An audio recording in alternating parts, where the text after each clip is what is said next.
This presentation is made possible by these amazing individuals and organizations. Whether it was through Patreon, Super Chats, Super Stickers, or by watching, liking, and commenting, I really appreciate each and every one of you.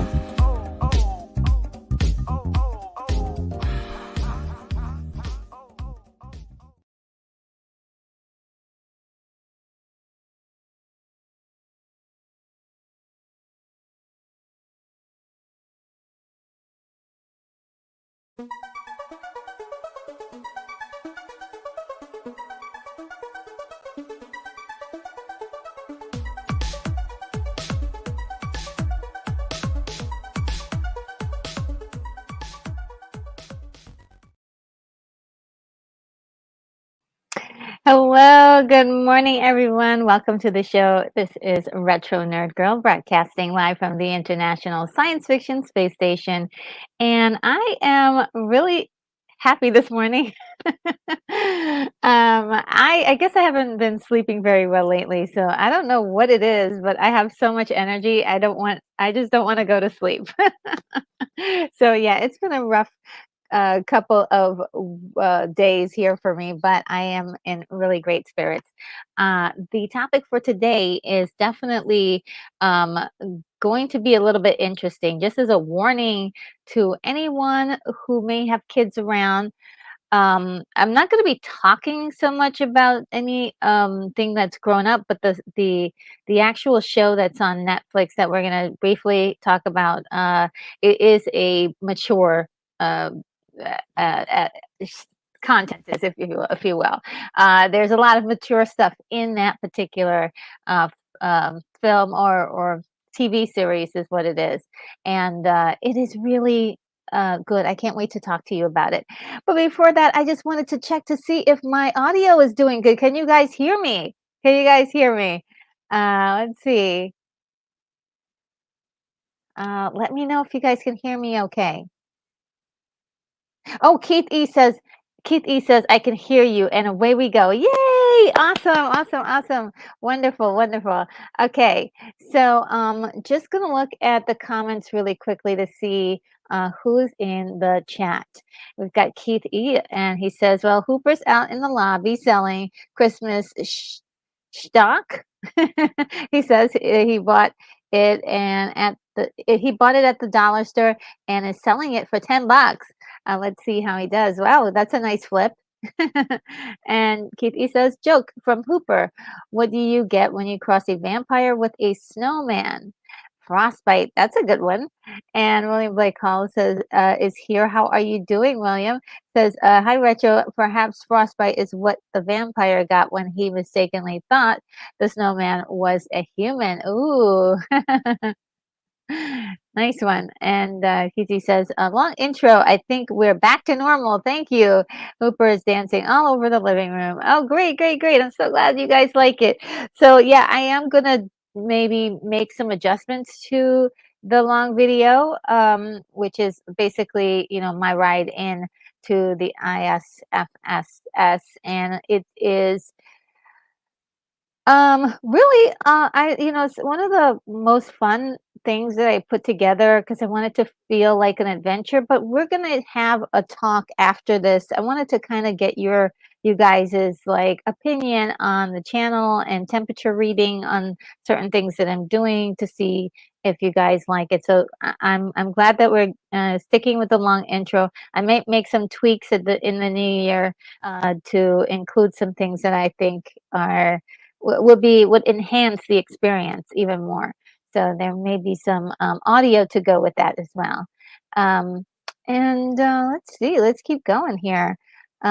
William Blake Hall says, loud and clear, hailing frequencies retro. The ISFSS is looking fine.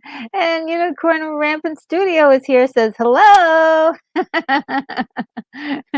And William Blake Hall says, Pittsburgh in the house. And Unicorn says, whoop. Thank you guys. You're so wonderful. Unicorn is letting me know he can hear me. And Keith E says, what do you call a unicorn at the North Pole? Question mark lost. Oh, okay. I didn't get that one. Unicorns aren't supposed to be in at the North Pole. Is that's what the joke is? I think I get it. Um, yeah, so let's get right into um, the the program for today. Let's go ahead and get it started. Uh, uh, oh yeah, they're not yeah, Unicorn Rampant Studio says yes, notoriously unicorns are not allowed at the North Pole. Okay. All right. I did not know that. I had no idea about this. Unless they're like stuffed animals or part of the or a gift for someone. And then let's see. So this morning we are going to look at Blue Eye Samurai that is on Netflix. And my verdict on this is definitely it's really good. It's very gory. It's very graphic. Um, there are parts of it that's pure fantasy but the strongest element of this story is the story. The story is wonderful. it is very, very engaging and enthralling, and it was one of those things where I was like, I just had to see it until it was done. It was just wonderful. So I love the story. It was a bit more graphic than I usually like. It follows this girl who well, a young lady, but she looks like a guy. Like, she's a lot of people think that she's a guy. She's pretty tall, so she's taller than average girls. And her story is that she has blue eyes, and in her this part of time, or this during this time, I believe this is Japan, and during, I'm not sure what century this is. Let me just check. It's like before or during colonization. Let me get some get some help here from old Google. Blue Eye Samurai. Yes, it's incredibly good. I was in very impressed with this. Let's see.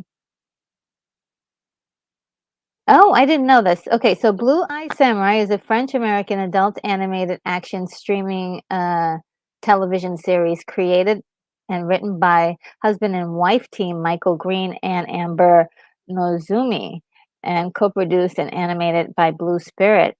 Um, and let's see, it's okay, it's during Japan's Edo period, the 17th century. This uh, person that the story is about is half white and half Japanese swordmaster Mitsu, who quests for vengeance against four white men who illegally remain in Japan during the closing of its borders by Tokugawa shogunate. Forgive me for messing up the um, the name so terribly.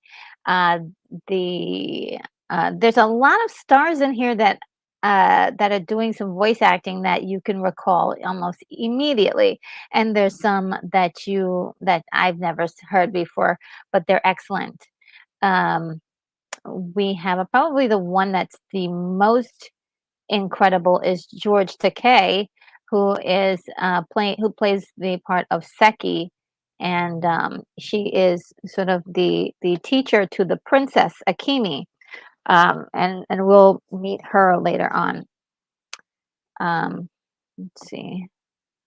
So Mitsu is a child that has been uh, orphaned, let's just say, and her the only thing that she can do at this point is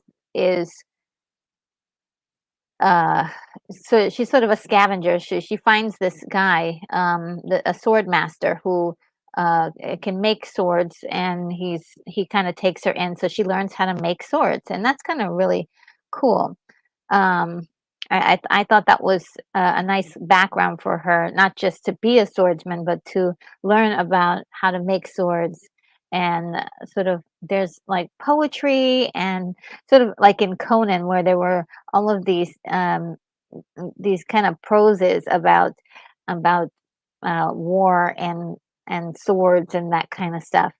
Very, very interesting, very deep, very cool. Yeah, it's really quite visceral. The visuals are quite visceral, and I thought it was, very. It was There's an artistic flair about this that's quite interesting.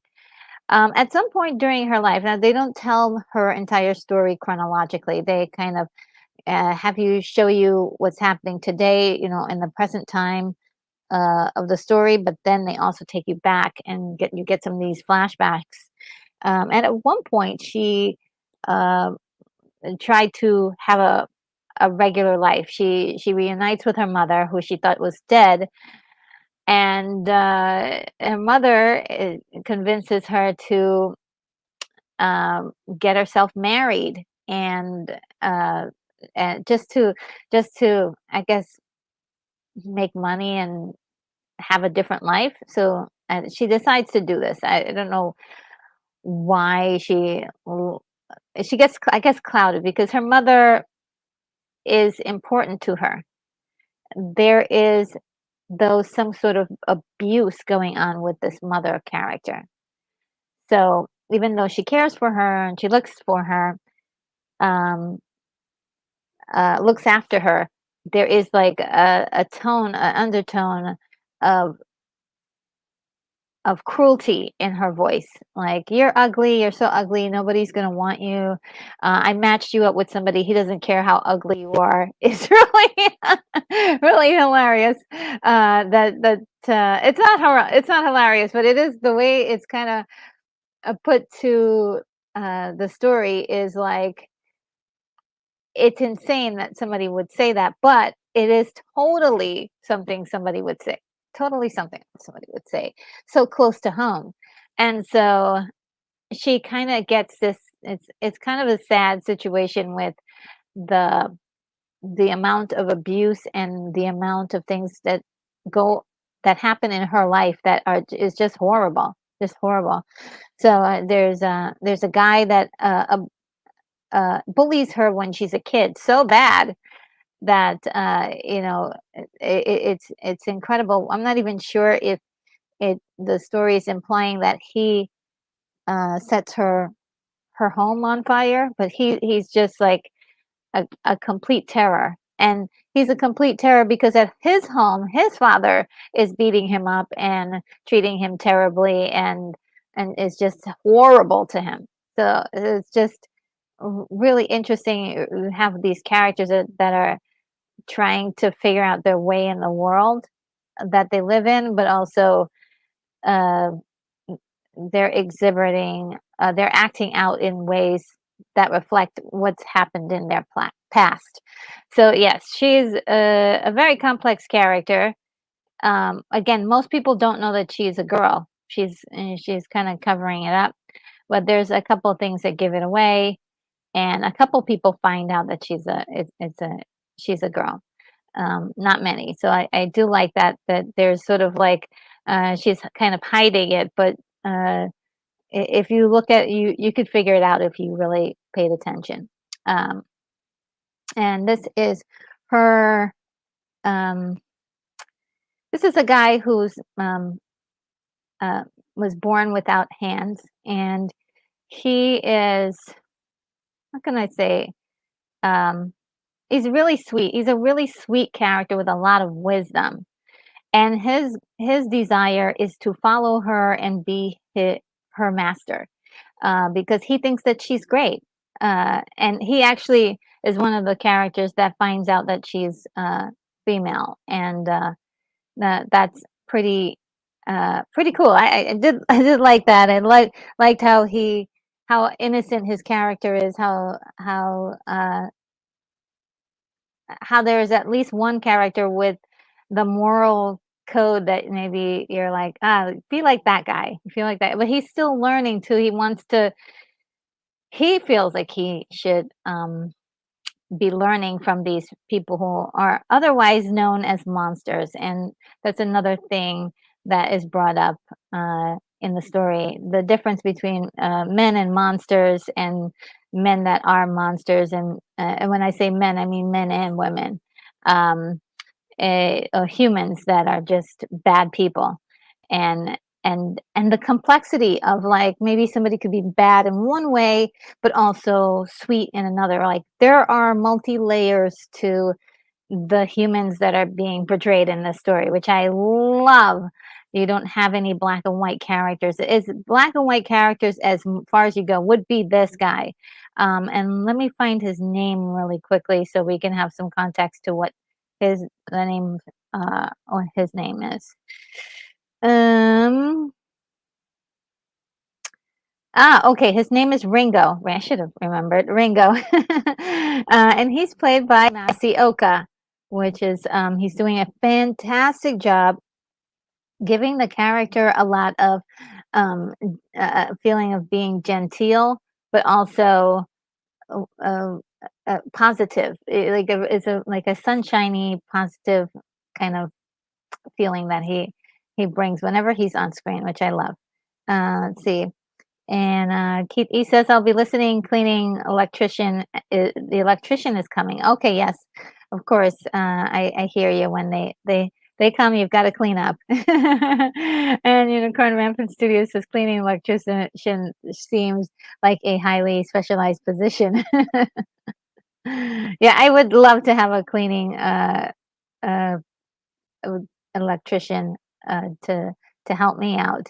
Um, let's see. Yeah, there's quite a few. I want to get into some of the other characters here. Let's keep going. Oh, I do adore this character here. This is the Princess Akemi, and she is being played by Brenda Song. And I'm not sure if everyone is familiar with who Brenda Song is, but she was a Disney Channel superstar, if you will, or one of the girls that was on a lot of the shows on the Disney Channel. Um, and now she's all grown up. I keep it's hard for me to like think all those people have grown up now and they're in their 30s. But yeah, this character, they actually drew her, and I don't know if it was on purpose or if it wasn't. Of all the characters, they've drawn a couple of them that look like who uh, the voice actors look like. And she in particular, every time I see this girl on screen, I think, oh wow, she looks just like Brenda Song. And oh yeah, right? Hungry Jerk is here. It says Sweet Life with Zach and Cody. Yes, that was the show that I remember her on, and she was hilarious on that show. She did a couple of movies with them too, and so yeah, and I did like her a lot. So yeah, her character, the character that they actually have, her voice looks a lot like her. So it's kind of hard not to separate her from the character. But I mean, this character is really interesting because she starts out as like sort of a spoiled brat, if you will, and she grows into so much more, but learning like how to maneuver her station in life, because as a princess, unfortunately, she is going to be married off to somebody, and there's also a code of things that she has to do in order to be married, which is fascinating. I had no idea. I'm learning about a little bit about this culture, but also I'm not sure how much of it has been made for the show and how much of it is real. So I'd love to, do some further investigating as to what it was like for like a princess during the Endo um, era. And so she has figured out a way to convince her father that there's a local guy that is pretty upstanding. He's won a lot of fights in his tournaments in his school that he's teaching that he was at, and he's rising as a like somebody to, I guess, like a lord or whatever. And so she's like, oh, there is somebody that I could marry that would that would be of use. And so her father was like, okay, yeah, we could do that. We could do that. He was going to go along with that. But unfortunately, um, something happens where that young man gets into a fight with our hero uh, and loses terribly. And to the point where it's quite shameful. And she can't marry him at this point because he has lost his standing in society. So it's quite sad. And she goes sort of on this mission to find him, and before she is actually married off to somebody else. So that's some really interesting stuff. Her journey itself is like a whole nother adventure that's incredible. That could have been really another storyline, like completely just about her and her adventure, and it's really great. I loved it. I loved it. Um, so yeah, there she is with the guy, and his name is, which actually ends up playing a bigger part in the story. His name is Taijin. Oh, Taijin. Ty Tyjan, yeah, Tyjan, and he's being played by Darren Barnett. And you look at Darren Barnett, he really doesn't seem, you're like, oh, he's an American guy. Doesn't look like he's mixed with anything, but he is actually mixed with quite a few things, including Japanese. So I think they tried to get as many people of Japanese descent to actually voice the characters in here, except for one person, which we'll talk about. And oh, yeah, it's a wonderful. So yeah, then they kind of split, but then they go into their own little thing, and it's they go into their own adventures, is and it's pretty amazing. Uh, the the secret is that this guy is, well, not secret, but it's sort of revealed, this guy is definitely the bully of Mitsu grown up. So he's grown up to be a jerk. But he's got like, oh, also he's like bragging to his friends like, oh yeah, the princess likes me and she, we're gonna be married. And he's got two other girls on his side. I was like, look at this guy. He was playing her the whole time. So they have this relationship kind of thing, but it he's not as into her as she's into him, and I think she's only interested in him because it means that she doesn't have to be uh the princess of a she doesn't have to be a royal in that kind of sense, right? She's all about, her idea is about freedom and having her own choice to do whatever it is she wants to do. She wants to marry for love. She doesn't want to marry for the convenience of her family. So she wants to have that autonomy, but yeah, she flips on that, but also well, she doesn't really flip on that, but she starts to learn that there is a game to it all, and so she kind of turns it into a game that she wants to play. So it's very interesting. It takes a while though, the story really gets juicy and good. Um, they're playing around with the idea of monsters too. Monsters, and I explained that before. They're explaining a lot about the monsters that are within.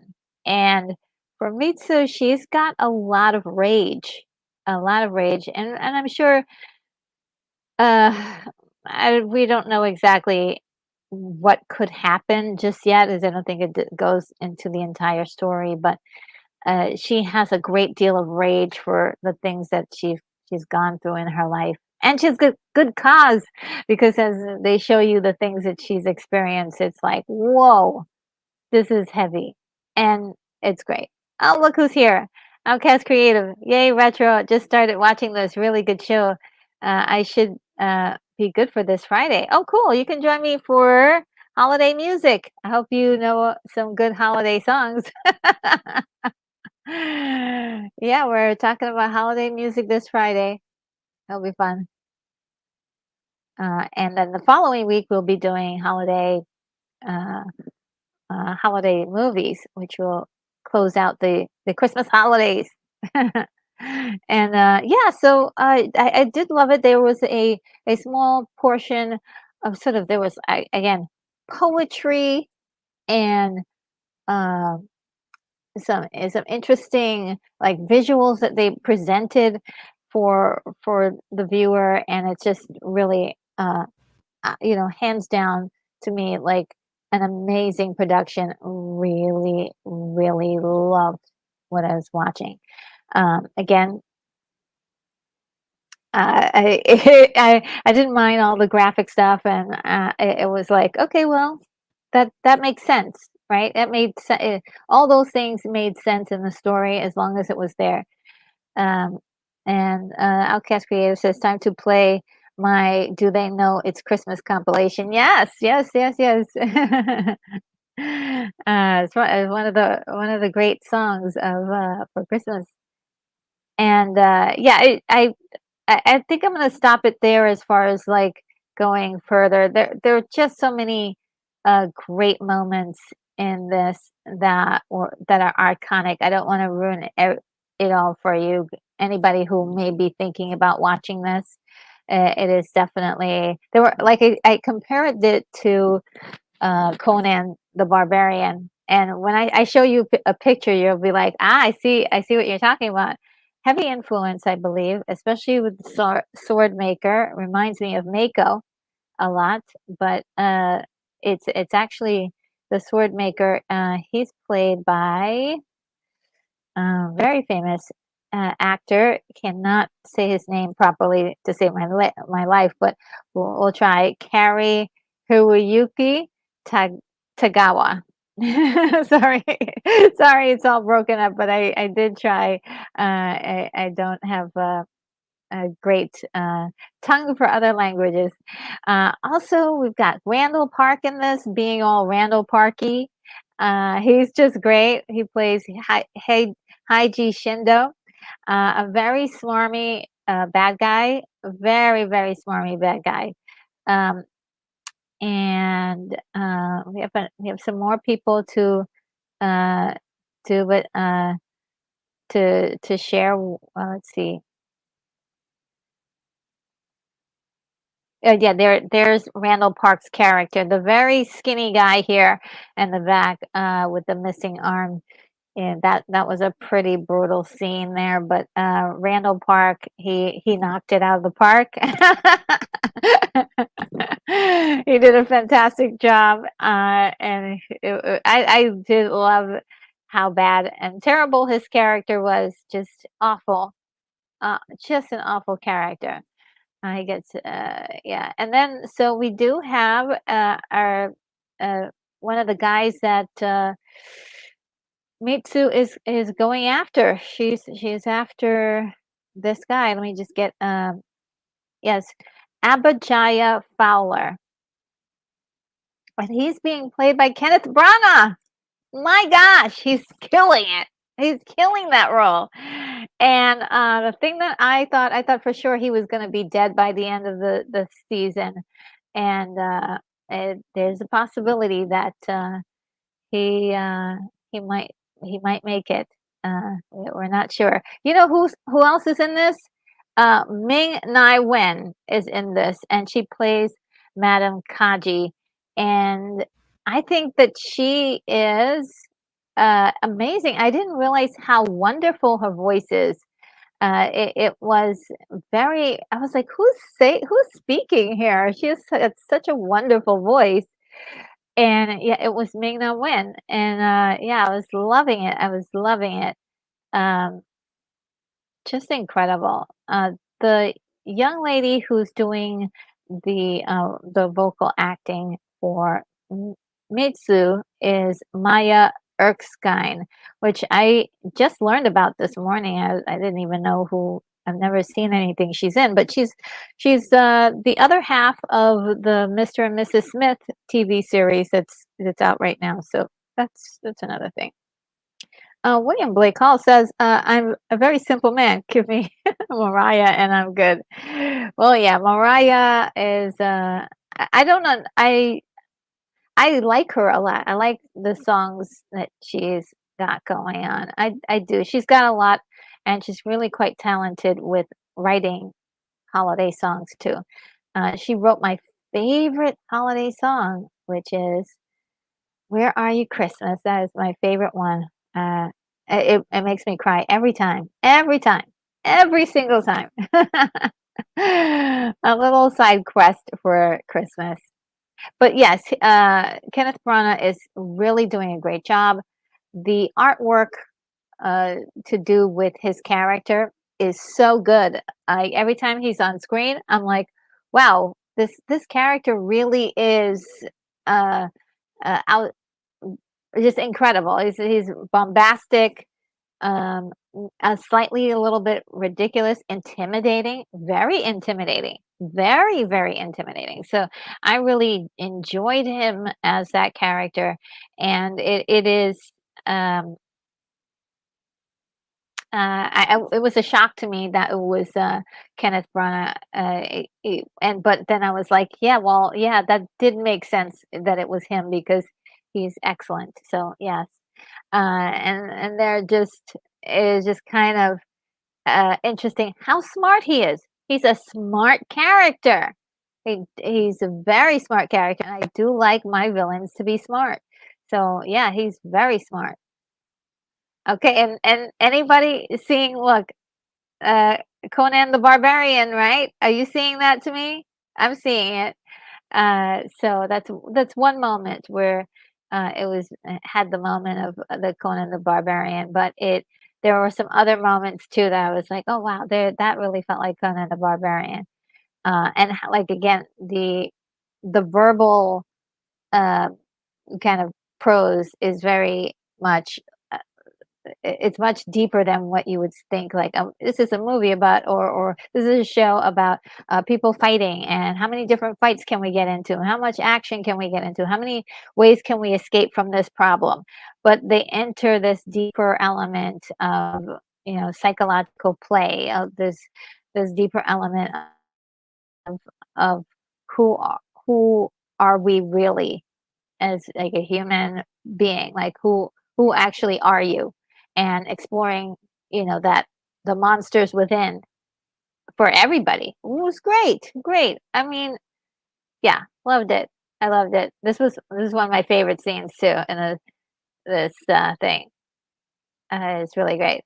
But like the character looks like a woman but doesn't look like a woman too. It's like there's like so it doesn't really she's not dressed like a woman, but she is thin, and um, I think the other thing that they drew to make it like sort of like the dead giveaway, if you were gonna say there was a giveaway whether the character's a man or a woman, was her hands. The way they drew her hands was specific, and I was like, wow, what an interesting detail to draw your character with the hands like that.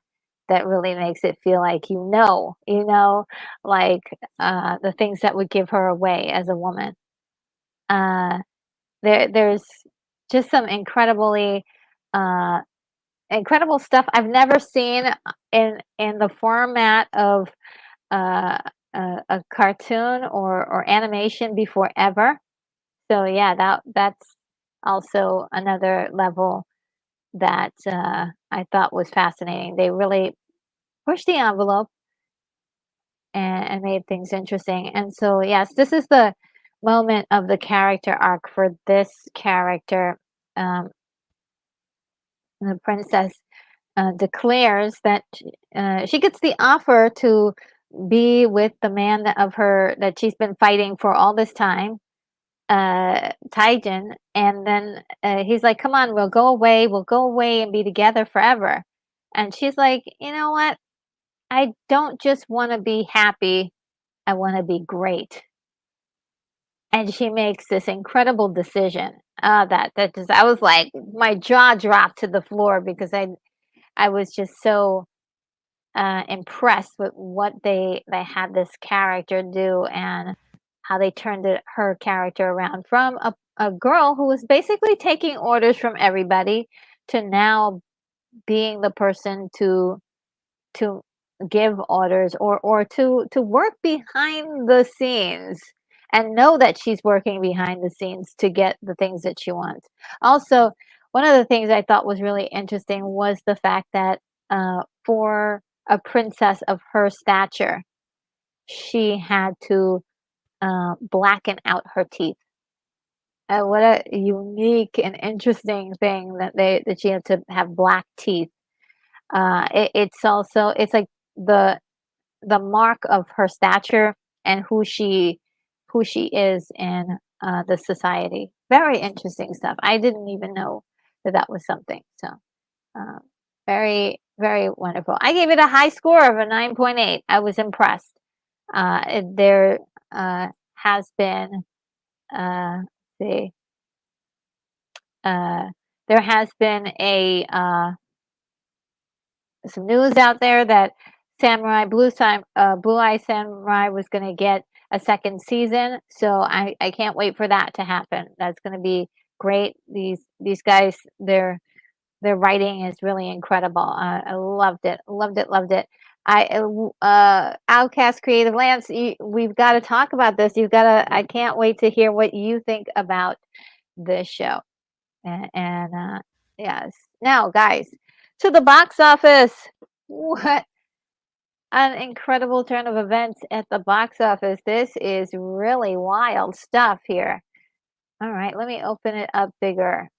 Oh, oh wow. Oh, I hope you will indulge me for a moment. I do have to uh, take care of my allergies. Hold on.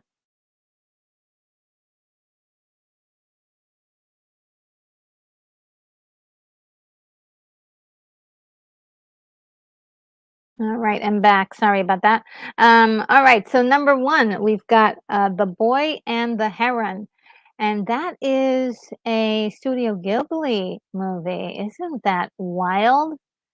Um, Incredible. Out of nowhere, The Boy and the Heron.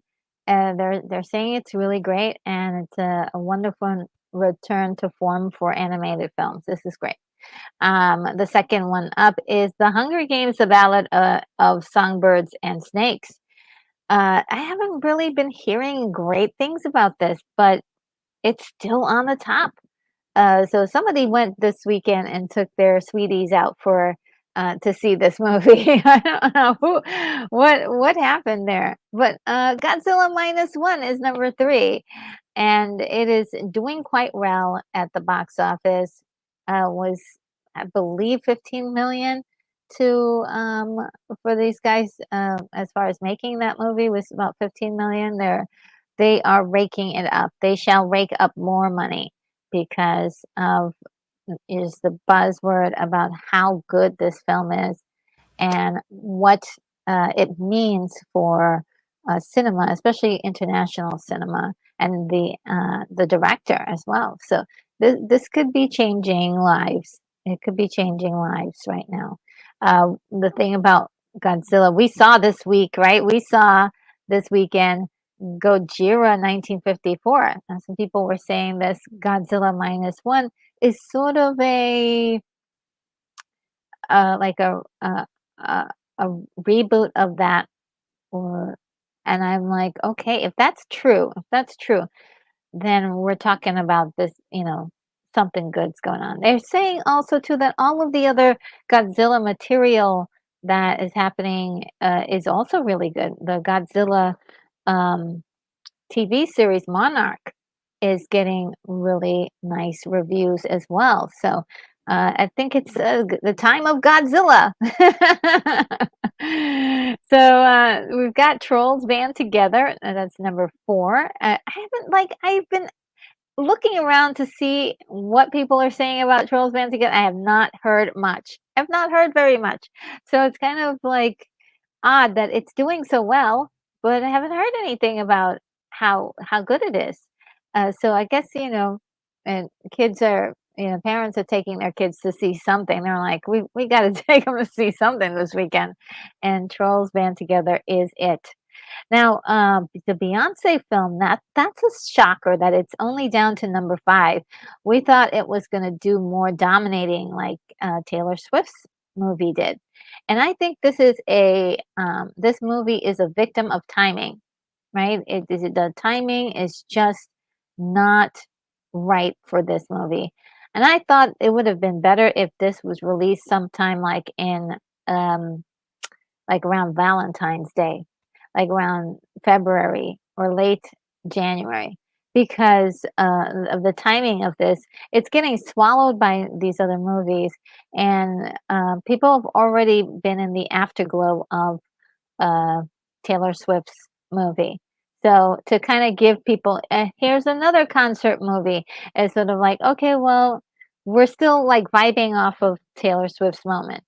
So I think it's the timing that's going on wrong with this Beyonce film, and a lot of people are saying it's really good. It's just it's not even like, I think also it's not the same because Taylor Swift was sort of a documentary of about just showing you the concerts.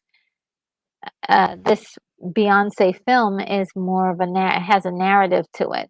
So yeah, people were also like, oh, we thought we were just going to watch the concert performances. So that's probably another reason why it's not doing as well as it could have done. Wish is still on the map, guys, at number 6. As much as people have been really dogging this movie, I think it's getting a unfair, um, is being treated pretty unfairly, but also it is uh one of those things where it's just maybe the timing. Um, I heard it's decent. I heard it's a decent film. Some people like it, and there are some people who just like, no, and we want more from Disney, and so and they're absolutely right to want more from the the company. So who knows exactly what will become of Wish if it can hold on to the top 10 any further. Napoleon is unfortunately down to 7. I never foresaw this. I thought if you would have asked me a month ago, Napoleon, where do you think that's going to be in the top number 1? If people are going to see that movie, it's so beautiful, um, and a couple of beautiful pictures and cinematography is not going to save your film. It if you especially there was a lot of pressure on Napoleon to be uh, more of a narrative that followed real life than sort of like going off on its own tangent. And so, yeah, that's a shame. That's a real shame and a missed opportunity. I hope someone is writing a fantastic script for Napoleon right now because uh, I think there's a lot of potential there. There's a lot of potential there. You could take any part of Napoleon's life and write a movie about it, and it would be absolutely fascinating from the beginning to finish. And we've got Waitress the musical. So this is something I didn't even like know about until like last night. I was like, "What is Waitress the musical?" It's doing okay. It's on number 8. I mean, gone from like never heard of something before to like being number 8 on the box office charts. That's not bad. Uh, and Animal is at number 9, which is a foreign film doing quite well. The Shift. The Shift is at number 10. This is surprising me. This is a movie that is faith-based and also science fiction, an interesting mix of the two, and it's doing well. I'm so surprised. So yeah, I wonder. I really definitely want to see this once I'm able to catch it to see exactly how they're doing this and how they're playing with the ideas and interweaving them together. That should be fascinating. I haven't heard any reviews though. Uh, a lot of the main um, critics aren't really talking about this one, and maybe it's because of the subject matter that they're veering away from it. But I'm curious. I have to say. 11, we've got Silent Night, which was panned by a lot of people, but still is surviving. It's still surviving at the box office, so people must be is still interested in seeing that movie. The Marvels are unfortunately at number 12, kicked off of the top 10, and they're barely holding on to the very edge of it. And we don't know if they'll make a comeback in any of these weeks, um, but it's looking pretty bad for the Marvels. And the last movie to report on is at the number 13 spot, Thanksgiving, which I think is suffering from what I think is timing. I think it should have been released like maybe a little earlier than what it was released because it just seemed to get um, it's like people are done with Thanksgiving as an idea, and then also people are done with Thanksgiving with the movie as well. So I think, but some people are still some people are still going to see this movie. So maybe you could just hold out until the end of the year. But I think it could have gone out earlier, is what I'm saying, and it probably would have done better than what it's doing now. Um, so yeah, there's that. See what you guys are saying. Um, hey, Integrity 101 is here. How are you, Integrity? So good to see you. And Jamie Harvard is here. Says Retro Nerd Girl. Hello. Did you ever see Kubo and the Two Strings? If so, what do you think of it? I loved it. Oh, I never did get a chance to see it. I may be also needing a copy because I don't think I have a copy of it. Um, Do you know if it's playing somewhere? If it's streaming somewhere for free?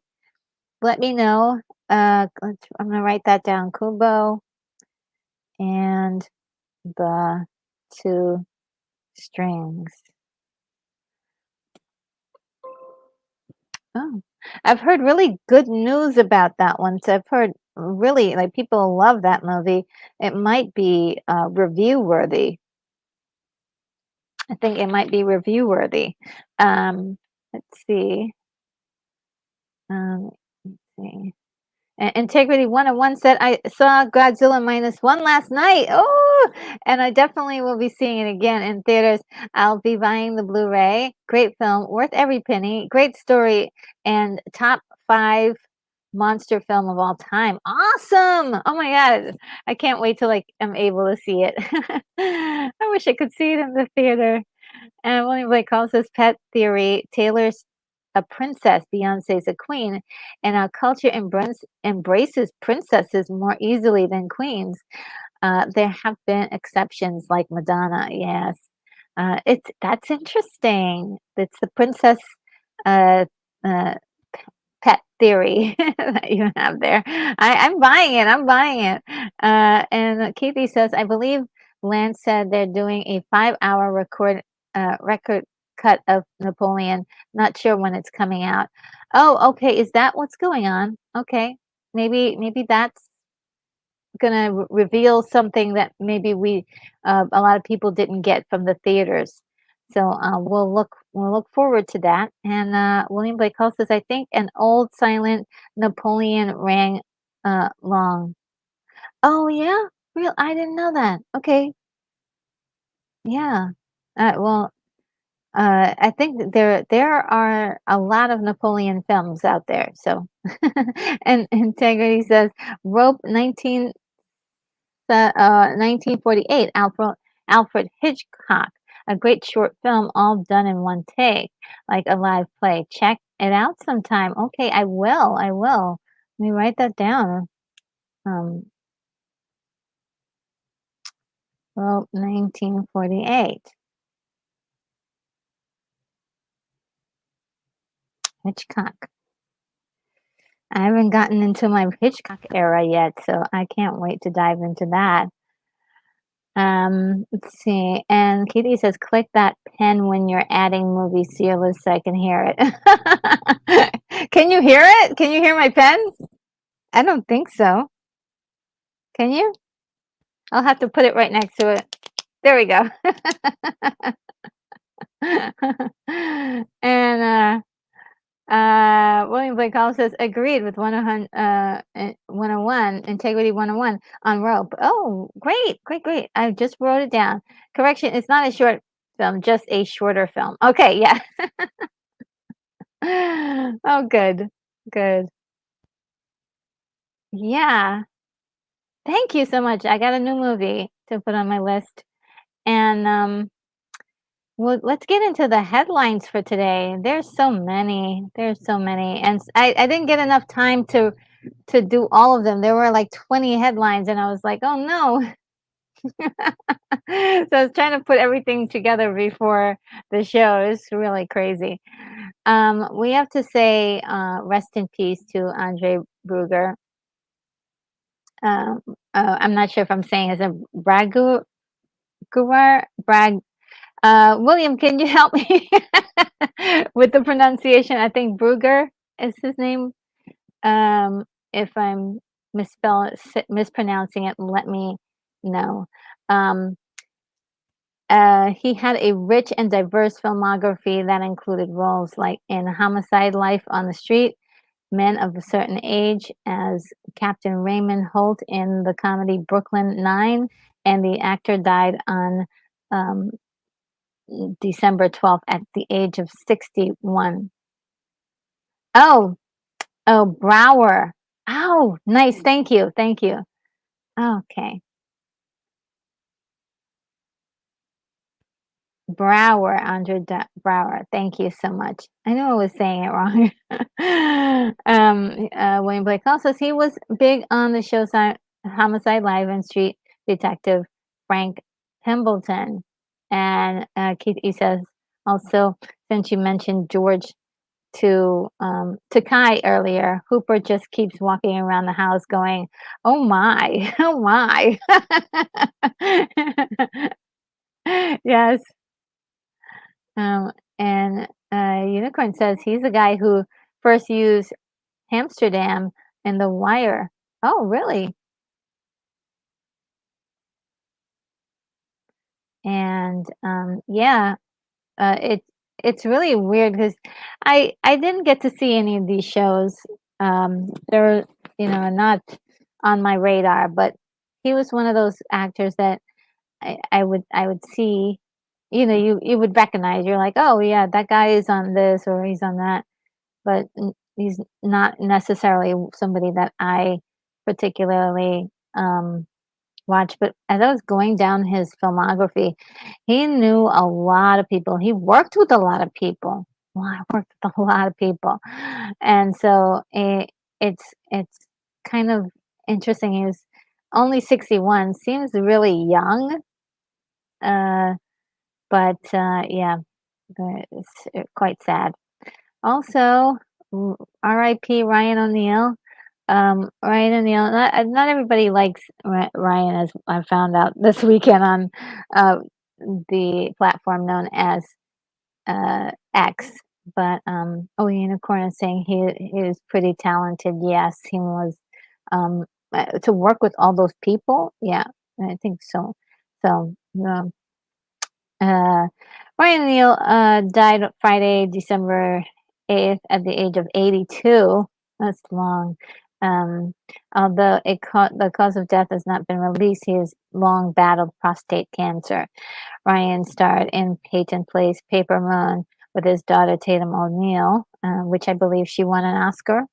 And he was in Stanley Kubrick's Barry Lyndon, which is a movie I want to watch. I have heard it's good, but definitely want to watch that for sure. And just so really weird. I got this from Deadline and the Hollywood Reporter. And no offense to these groups, they're pretty good, but as I was looking around for articles, I got really frustrated because a lot of these articles,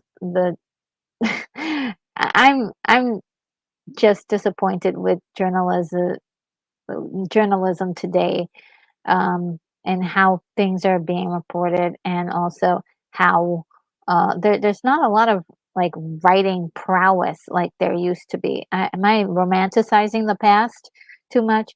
but I used to remember reading articles and, like, at least learning a new word every time I read an article because the writing was so good. So, I could be imagining that, um, them to a higher standard than reality, but, yeah, I think a lot of these, outlets do need to up their game as far as, actually hiring people who are well versed in, I don't know, literary capabilities. I don't know, something.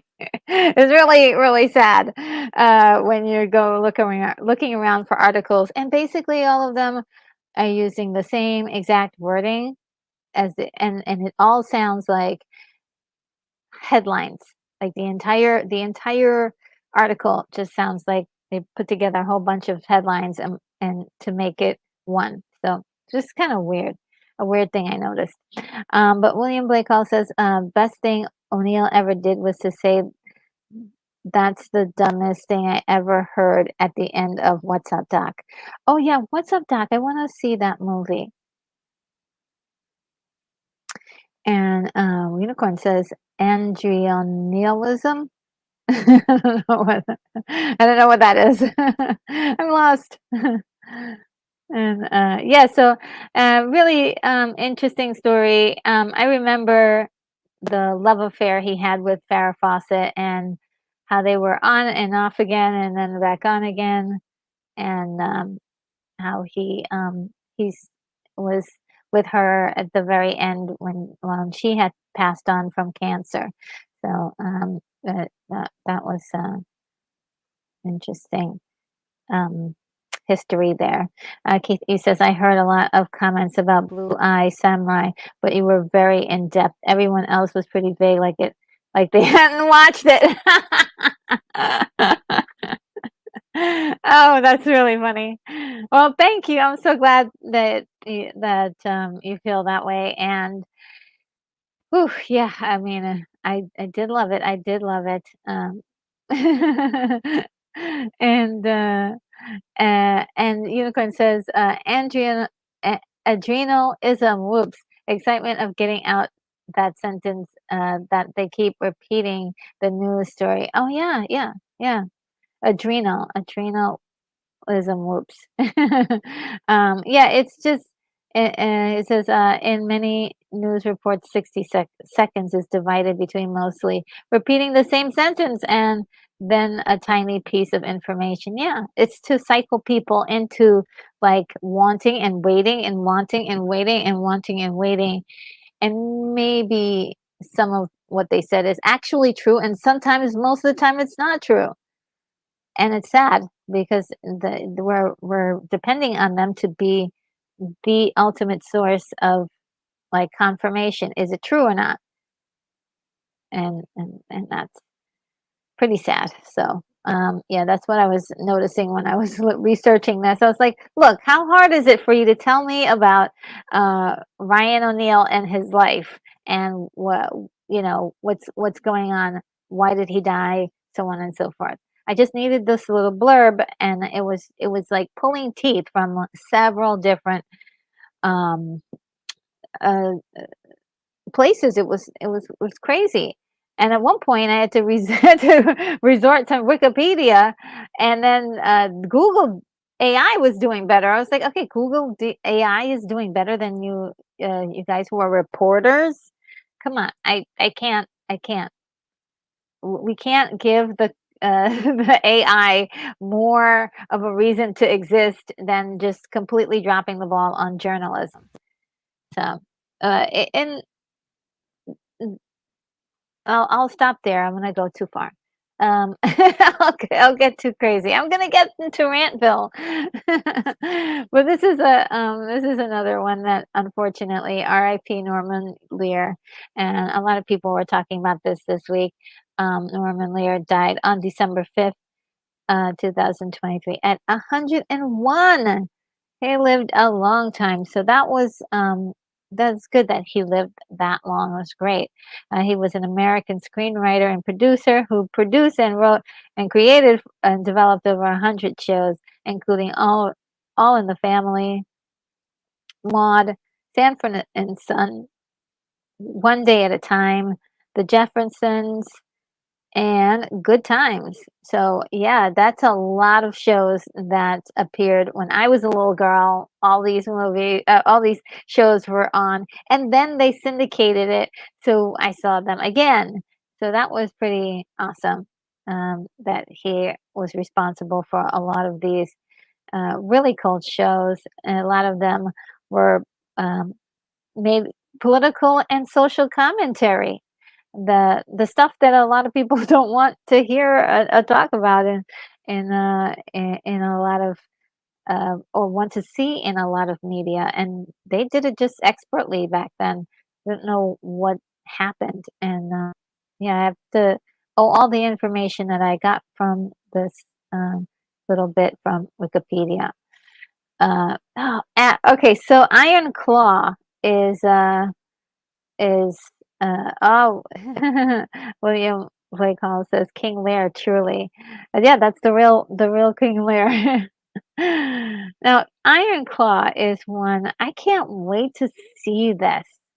They're saying that this is really an incredible movie full of heart and I can't wait to actually get to see it. I don't know when it's gonna show up, in streaming. Oh, but maybe my theater might show it. That'd be great. If my theater shows it, I'll go for sure. The true story of the inseparable Von Erich brothers, who made history in the in the intensely competitive world of professional wrestling in the early 1980s. Through tragedy and triumph under the shadow of their dominating father and coach, the brothers seek large than life immortality on the brightest stage in sports. And that I got from Wikipedia. Or no, not Wikipedia, I actually got from Google. Um, and yeah, it looks really enticing. I saw some pictures of the real uh, Von Erich brothers, and it's really cool. This takes you right back to the 1980s. But I wasn't into wrestling when I was a kid, so I'm not familiar with them, but I'm really looking forward to their story because it sounds very compelling. The reviews are saying it's wonderful, and it's a shame that it didn't come out in time for the award ceremonies. It might rake up something a little bit later, but right now it isn't. And speaking of that, we've got the Golden Globes announcement, and it was kind of shocking. A lot of people are very up in arms about this because uh, the Golden Globes are. I had one person I think I saw said that the award ceremonies in general are just useless, and was very opposed that a lot of the movies that they thought should have been nominated for things weren't included, and that may be true. I never like very there are very few times in my life that a movie that I liked actually showed up on the award ceremonies, and yeah, it's really kind of weird. So Barbie, it was the big winner with 9 nominations, and we have Oppenheimer with 8, Poor Things with 7, Killers of the Flower Moon, 7 nominations, and as well, and then Past Lives 5 nominations. The biggest snubs were Napoleon, Ferrari, Iron Claw, and Origin. And for a cup for these, there may be the factor of not being in on time, if you will, because there's a certain amount of time that these movies need to campaign for award ceremony to be nominated. So these that were snubbed, I don't think they had enough time to actually um, push for nominations. Uh, something to look out for, the Mandalorian news. So we've got a whole bunch of rumors out there. None of it can be confirmed. The fans are eating themselves. They're like making up stuff and and losing their minds. So the rumors are rumors until we get a confirmation. Just wanted to put that out there. So right now, the biggest rumor is that Pedro Pascal will voice act, but not appear on camera for Mandalorian season 4. Then season 4, there's a rumor that it's going to be a movie and not actually a TV series. And there's a big huppy doopy balooby flooby flabby about that. It's the only way I can say it. Because people are really upset about that because they're like, we need more of the Mandalorian, okay? And stop shutting off the Mandalorian, or messing him up, right? And so a lot of people just want to see the Mandalorian do Mandalorian things. You messed up Boba Fett, so we didn't get that. Why don't we see that in the Mandalorian? And we could have had a season of the Mandalorian kicking butt, and being awesome in the third season, except for they had to reunite him with Grogu. And so now he's a dad again, and he's got to do, he's got to kind of sugarcoat what he's doing. So look, do season 4, right? Do it, do that season 4 with him on adventures and stuff like that. We don't have to have him interact with Thrawn right now.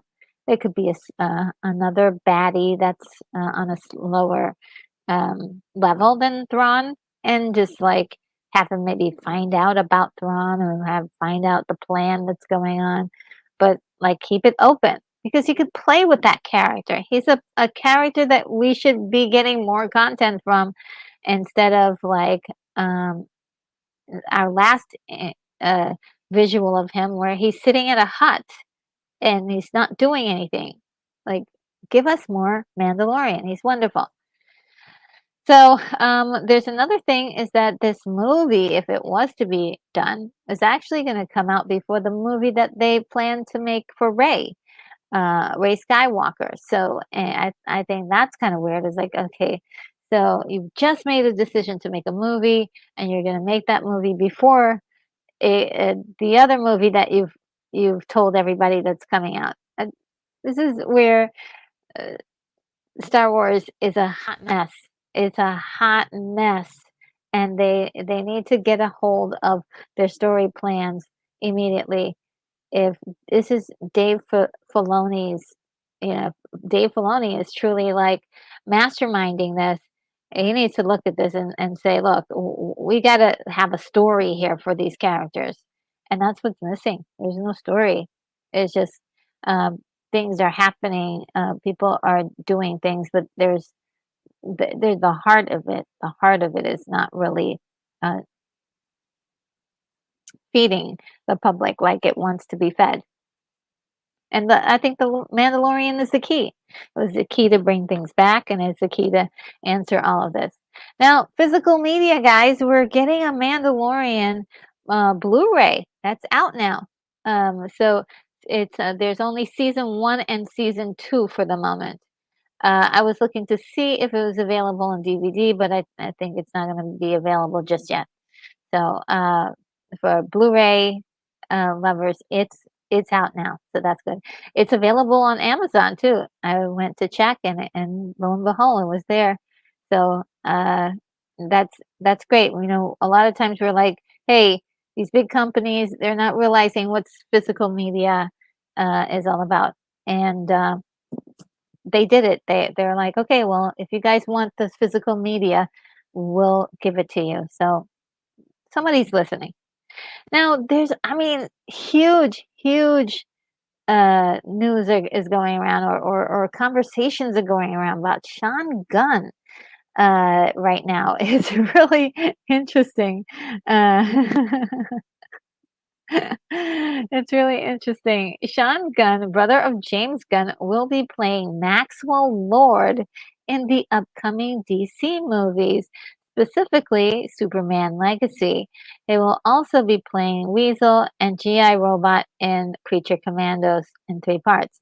I don't have a credit here because I actually had to do all this research myself because everything it was so writtenly it was everything was written badly and I was like, well, I'll just write it myself. I might as well do like a it's really terrible.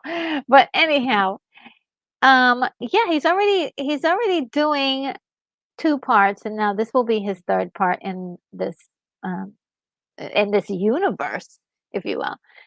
So I think immediately when we find out that he's playing 3 parts in this universe, one, it's harder and harder for us to believe um, that this is going to be a serious. It's gonna. This is not going to have. This is going to lack all serious tones whatsoever. This movie or even this universe, which is fine. I think that's the image that we're getting. We're getting live action versions of cartoons. So that's what it looks like. But also, a lot of people were upset that that Sean Gunn was doing so many parts when there's so many actors who want to play those parts, want to look and want to play those are fully capable of playing some of those parts too. So I don't know. It's nice. I'm sure as a director, he has James Gunn has the ability and the the desire to work with whoever he wants to. And we have a lot of directors that specifically like to work with certain actors, and I think he should be given that leeway to do that with his own production. So I don't see a problem with that. This Maxwell Lord, though, is so weird to me. It's a weird casting decision because I like we're a lot of times we're always like looking at the way the characters appear in the comic books and trying to match up like okay you've hired this person to play that part they don't look anything like that person and even as a stretch of their acting ability like this doesn't feel right and so I think a lot of people are really approaching it to that way it just doesn't seem like that is the right choice. Now, look, as a visual and also fan casting, let me just say fan casting. If I were looking for someone to play Maxwell Lord, I would pick Josh Hartnett or someone similar to that vein. Okay, this is the comic version of Max Lord over on your left, and he is definitely doesn't look. He does not look like this. So there's a possibility that Sean might hit the gym. Okay, he might hit the gym to bulk up a little. He may be maybe Max Lord is a CG character, or he may have prosthetics on. That's a possibility. So I trust that, whatever, they're probably going to make it work somehow. He's been in the business for a long time. Sure, he knows he's getting better and better as an actor. So I think that there's a possibility. I just didn't like if I was casting someone, I would cast to more somebody who like embodied the character physically. 'Cause then that's out of the way, and then focus in on putting all the characters together. So that's just my 2 cents about it. Um, it may not be right. I don't know. We're just chatting about this, but I personally don't have a problem with with whoever is being cast. It's just kind of a weird. It's weird casting. It's weird casting. Is all I'm saying. And guys, I didn't know this, but Kung Fu Panda uh is getting another movie, Kung Fu Panda 4, with this young lady who I know very little, Aquafina. Aquafina will star as Zen, the second lead in Kung Fu Panda 4. And so it's really kind of um, an interesting thing. They're using Aquafina for like almost every Disney um, project, and I'm not so sure everybody loves her. She just definitely has a unique voice that's different, I would say, very different voice. Um, and so I'm looking forward to seeing what they come up with. Uh, just uh, Kung Fu Panda 4. It's just also another like head scratcher. Really? They're okay. They're really desperate for money right now, and this is the project they want to like bring out all the stars for. So yeah, that's another thing. But here's something interesting. Uh, Warner Brothers and Tubi have signed a deal to bring all DC movies to Tubi to stream for free, including new releases like the Batman. So they're like Warner Brothers is just trying to make as much money as possible. Of course, we know about their Netflix deal. That's very similar. So they're really trying to like make a profit on as many properties as they can. They're like, we need money, and they're still over $40 billion in debt. So that's really driving a lot of the things that they're doing right now. And he says somebody needs to check the water supply at Disney for fentanyl. Oh, what is fentanyl? Is that a drug that does something to people? I don't know what it does. Um, Fentanyl. Is that like speed or something? Uh, uh, Keith E says, does Aquafina sound like she's underwater? I don't know. She has like a voice like I can't even. Let me see if I can imitate. It's like I'm sorry. I don't really. It's like a really raspy voice, so it sounds like this, like that. I can't. Yeah, I don't know. I can't do her voice, but it's very unique. It's a very unique voice. Um, so um, oh look, guys, more Jay and Silent Bob movies are coming.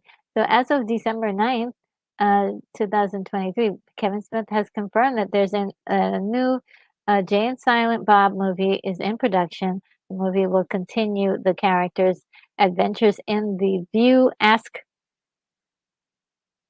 him we Ask You universe. Ask You universe. Oh gosh, I can't say it, but Ask You universe is what the Ask You verse, right? I don't know. The Askewin verse. Maybe it's Askewin verse. It's Askewin verse. Okay. Um it's supposed to be the Askewn verse or the View Askewn verse is the universe that is within where all the Jam Silent Bob movies are and all the characters within all that.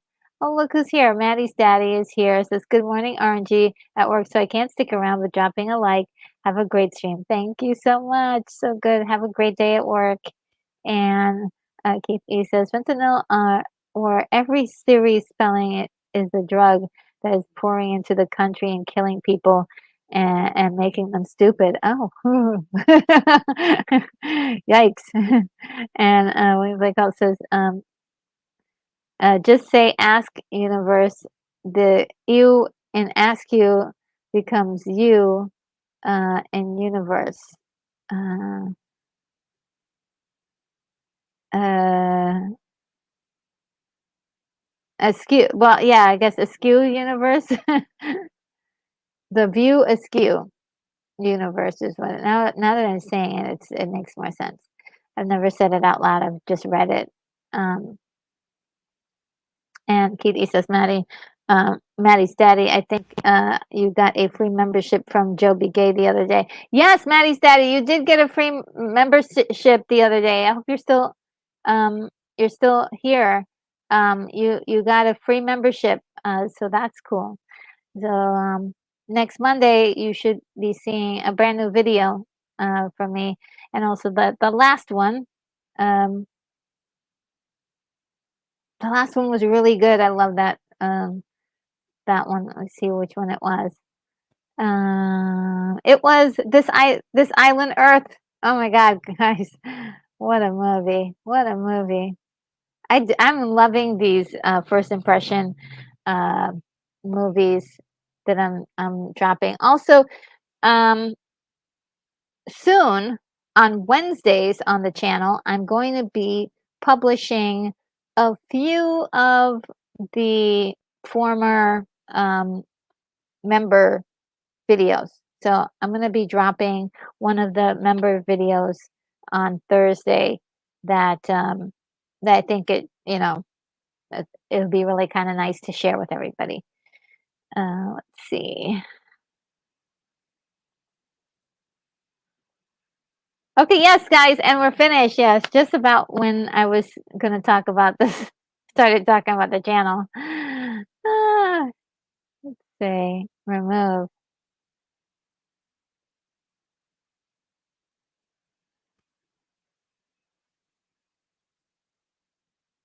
Okay. Not sure what that is. Okay, well, let me,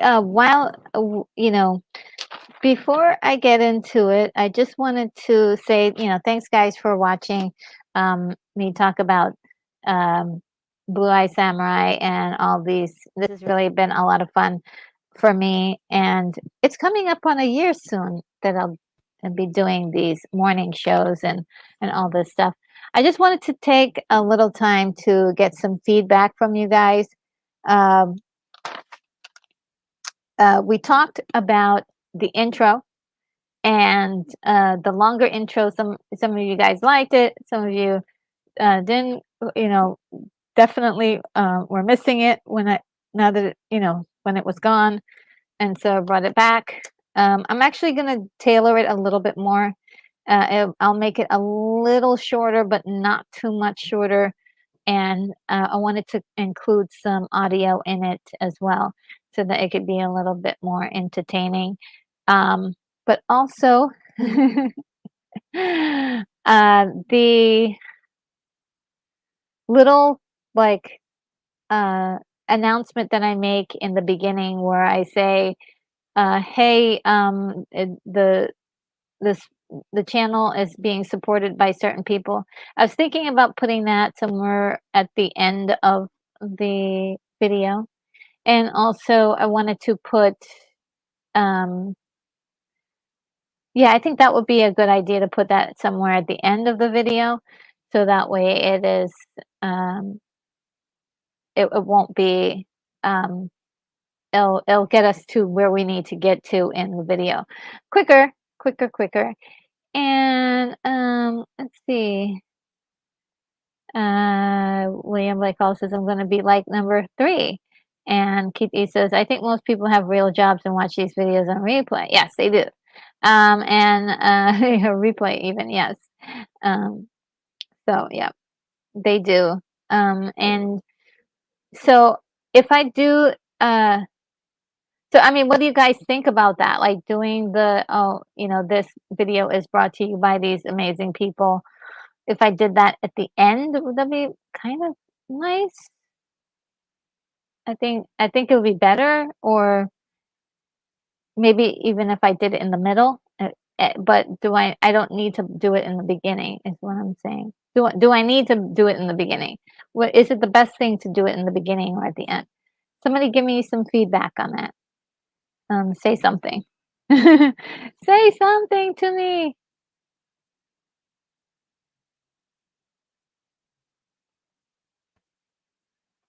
Sorry, I missed on most on the phone. Oh, okay. So what I was saying is that the um that little thing that I say in the beginning, where I said this video is brought to you by these people. Um, should I do that in the middle of the video of the broadcast, or should I do it at the end of the broadcast, because I was thinking at the end would be nice. And I was even asking StreamYard if they would ever do something like um, let you do credits where you can add credits, but I don't know. Unicorn Rabbit City says, I feel like a lot of the big channels do it at the end as a way of just making sure people get to see their faces, and you can choose whether or not you want to watch it. Oh, okay. Oh yeah, that sounds good. And Unicorn says, I have to say I'm good with it either way. Oh, thank you. Yeah, I was thinking that it could, yeah, at the end might be nice. Unicorn Rampant says you could do it as a kind of give yourself a little break in the middle or something. Yeah, yeah, that's a good idea too. Most YouTubers put it at the end. Okay, yeah, the end seems like a better thing. Um, and so, yeah, I'll think about it at the end. Because at the end, like, the beginning is like you're just getting into the meat and the potatoes of the thing, and like, "Okay, yeah, let's get there." But at the end, you can add, people have time to like, "Okay, well, I have time to watch it," or, "No, I don't have time to watch it." So that I think that'll be great. That would be great. So I'll write that down, put it at the end. So thank you guys for helping me figure that out. I do need some help. Um, and yeah, and I like the idea of making it at the end, of giving myself a little break sometimes. And let's see. And it says, yes, do it is an allergy break or do it at the end. Sounds great. And maybe you could do it at the end. You could play the outro music from your intros um, to your reviews. Um, Yeah, I was gonna do that. Something went wrong. I'll give it a shot again and see if I can do it. Because it doesn't go with the storyline. I'm sorry, I have a storyline in my head. Because the storyline is that when I when I press when I say, "Oh, okay, um, I'm I'm leaving," the after the guys are fixing my ship, I I finally get the okay to take off and go into space, and so I go into space, and then I travel around. But in the outro for my regular movie reviews, it's just take off and leave. I just take off and leave. So, yeah, I'll have to work around it. There's gotta be a way, and I think I know how to do it. Maybe I can just play it along with the video, but, then the problem with that is that it needs updating almost all the time. And so that's why I was asking uh, StreamYard, like, is there a way to type in credits? Because that would be so amazing to do it. And Keithy says, don't mess with the beginning. Leave it as it is. It's you. It's all about you. Oh, thank you. I will. It looks like it's fine. Well, like the beginning, I do want to add um, some audio because I want to make it a little bit more um, of the story of the world that I'm in, like the retro nerd girl universe. And in the universe, she's like, there's space, and then there's adventures in space. There's missions to find movies and to talk about movies, to rescue movies, uh, so on and so forth. And what I'm doing, um, I want to create sort of a storyline around that. So it it's I have a story in mind. It's happening, but it is also like that the whole point of the beginning is that adventure to bring you into my world, and then the end is to take you out. uh, but yes, thank you. You're so sweet. William Blake also, she's off to her next review. Yes, I better get going. So thank you so much, guys. I am gonna blast off here, and let's see. The next videos for me is pretty simple. Friday we've got. Let's see if I can.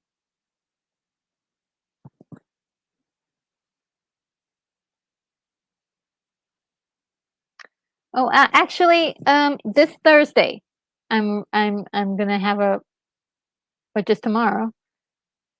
I'm gonna post a video, one of the first impression videos that's in the members archive. I'm actually gonna post one of those because I think it's appropriate for the season, and it'll be great. It'll be great. So look out for something posted from me on Thursday. On Friday, I will have a retro discussion about holiday music. So get your list of all your holiday music out, and we're going to look at all of them. I have some things on my list as well. I actually have, let's see, how long is my list? I've got a long list.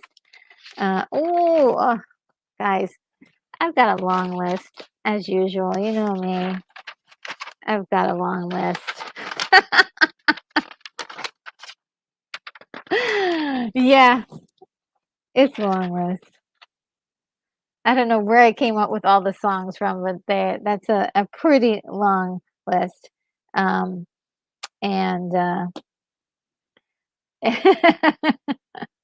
it's great. And then on Saturday, Jingle All the Way 1996 watch party. That is going to be fun. Jingle All the Way is so much fun to watch, and I hope you will be able to join me for all the fun. We've been having so much fun with these watch parties. So bring a friend. It'll be great. Well, guys, let's see.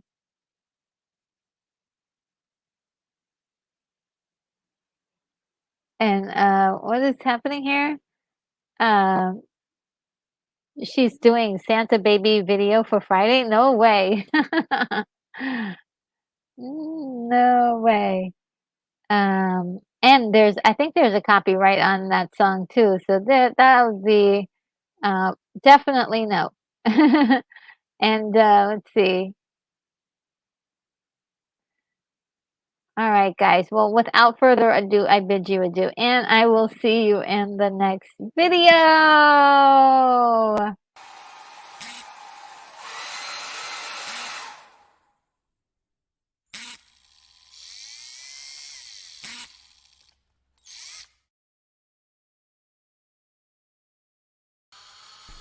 Retro Nerd Girl, you are clear for takeoff.